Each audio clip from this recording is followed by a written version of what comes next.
PESR institute and college, Prasanna plan, 8 Sundarwadi Chhatrapati Sambhajinagar. भविष्याचे no tension, घ्या आजच admission. PESR institute and college.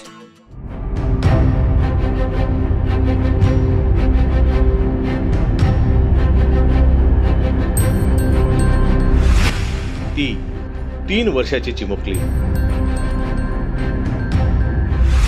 सांगा तिचा काय गुन्हा होता? तिचे कपडे अपुरे होते की यौवन तारुण्याचा होता?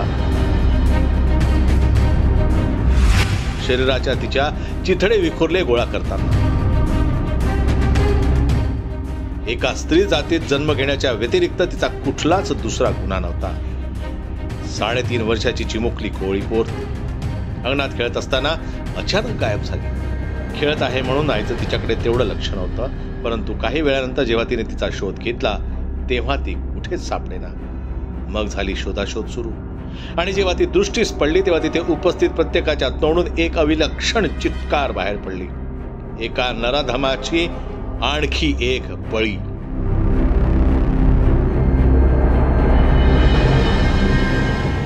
नाशिक जिल्ह्यातील मालेगाव तालुक्यातील डोंगराळे गावात रविवारी मनुष्य जातीवरच प्रश्नचिन्ह उभी करणारी ही घटना उघडकीस आली आहे। 3 वर्षाची आणि तिच्यावर अमानुष अत्याचार करणाऱ्याचं वय 24 वर्ष। त्या नराधमाचं नाव विजय संजय खैरनार। तो गावातच तिच्या शेजारी राहतो। 16 नोव्हेंबर रोजी त्यानं या घृणित कृत्याला प्रत्यक्षात आणलं। विजयनं या चिमुरडीवर प्रथम अत्याचार केला आणि नंतर तिचं डोकं दगडाने ठेचून अमानुषपणे तिची हत्या केली। घटनेची माहिती मिळताच मालेगाव तालुका पोलिसांनी विजय खैरनार याला ताब्यात घेतलं। या भयानक घटनेमुळे परिसरात भीती आणि प्रचंड रोषाचं वातावरण पसरलंय। पोलीस प्रकरणाची अत्यंत गांभीर्याने चौकशी करतायत। पण नेमकं असं काय झालं तर प्राथमिक तपासात आरोपी विजय खैरनारचे मुलीच्या वडिलांसोबत भांडण झालं होतं। एका महिन्यांपूर्वी दोघांचे वाद होते। त्याचा राग या आरोपीच्या मनात होता आणि त्या रागातूनच या नराधमानं हे सैतानी कृत्य केलं। पोलिसांनी तत्काळ आरोपीला अटक केली आहे। त्यानंतर न्यायालयानं आरोपीला 20 नोव्हेंबरपर्यंत पोलीस कोठडी सुनावली आहे। दरम्यान सदर प्रकरणी मंत्री दादा भुसे आणि पोलीस अधीक्षक बाळासाहेब पाटील यांनी सदर केस ही फास्ट ट्रॅक कोर्टात नेऊन सरकारी वकील उज्ज्वल निकम यांना ही केस लढवण्याकरता नेमलं जाईल असं आश्वासन देखील दिलं। एका 3.5 वर्षाच्या बालिकेचा एका नराधमाने त्या ठिकाणी निर्घृणपणे खून केलेला आहे। बाकी इतर तपास पोलीस प्रशासन त्या ठिकाणी करत आहे आणि ज्या नराधमाने हे दुष्कर्म कृत्य केलेलं आहे त्याला लवकरात लवकर फाशीची शिक्षा झाली पाहिजे अशा भावना सर्व ग्रामस्थांच्या पासून तर माझ्यापासून आपल्या सगळ्यांच्या आहेत। आणि म्हणून या संदर्भामध्ये अतिशय बारीक निरीक पुरावे गोळा करणं, त्या दुर्दैवी पार्थिवाचं postmortem in camera forensic lab पद्धतीने नाशिकला संपन्न झालेलं आहे। पोलीस प्रशासनाने आरोपीला कालच ताब्यात घेतलेलं आहे। उद्याच मी स्वतः माननीय मुख्यमंत्री महोदय, उपमुख्यमंत्री महोदयांना ही अतिशय दुर्दैवी मानवतेला काळिमा फासणारी जी काही घटना आहे त्या घटनेच्या संदर्भामध्ये माहिती देणार आहे। जो आरोपी आहे ही केस फास्ट ट्रॅक कोर्टावर चालून आरोपीला लवकरात लवकर फाशीची शिक्षा झाली पाहिजे।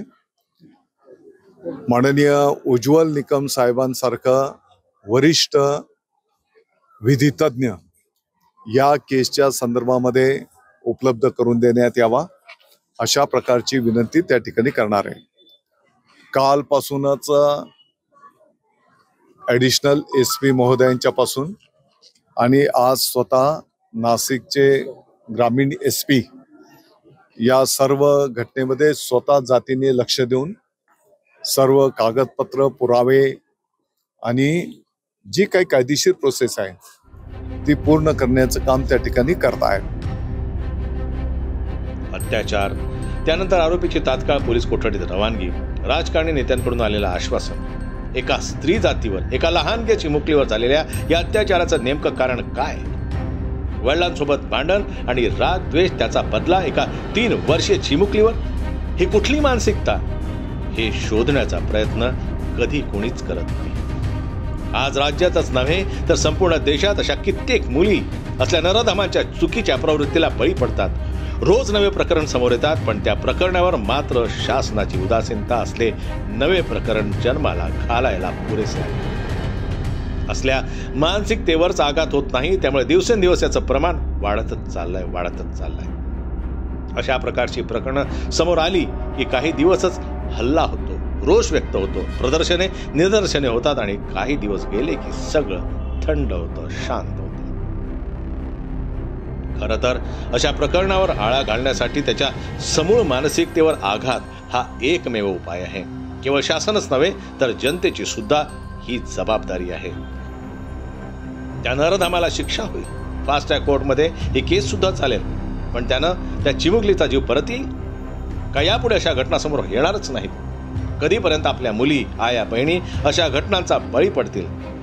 प्रश्न खूप आहेत. मात्र आता विचार करण्याची वेळ आहे, हीच वेळ आहे. ब्युरो रिपोर्ट, जनमत लाईव्ह न्यूज, नागपूर.